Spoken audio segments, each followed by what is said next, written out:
नमस्कार दोस्तों, BR07 news में आप सभी का बहुत बहुत स्वागत है। दरभंगा एयरपोर्ट को बाढ़ के खतरे से बचाने की तैयारी। वायुसेना स्टेशन के रिंग बांध पर सड़क बनाएगी सरकार। दरभंगा एयरपोर्ट पर अब बाढ़ का खतरा नहीं मंडराएगा।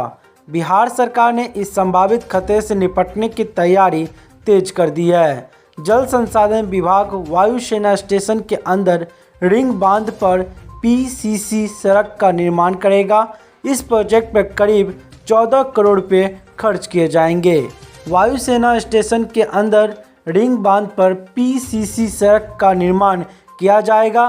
साथ ही चट्टी चौक के नाला के PCC परत का भी काम किया जाएगा। इससे दरभंगा एयरपोर्ट पर बाढ़ के संभावित खतरे को काफ़ी हद तक कम किया जा सकता है। बता दें कि बिहार सरकार के जल संसाधन मंत्री संजय कुमार झा ने कुछ महीने पहले वायुसेना स्टेशन के अंदर का निरीक्षण किया था।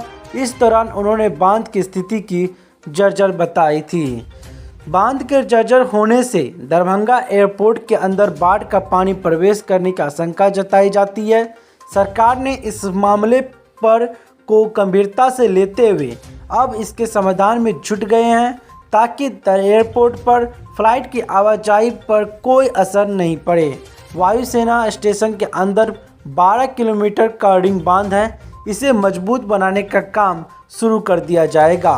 बांध बनने वाले सड़क के साथ ही साथ बांध के अंदर सुंदरवन में एक एंटी फ्लड स्लूस गेट भी बनाया जाएगा, जिसके लिए विभाग के द्वारा निविदा मांगी गई है।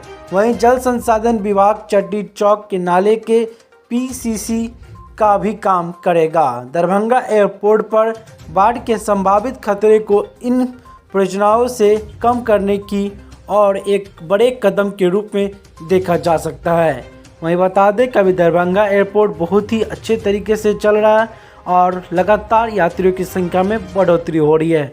तो आप हमें कमेंट्स में ज़रूर बताएं कि दरभंगा एयरपोर्ट से सफ़र करना आपको पसंद है या नहीं। धन्यवाद।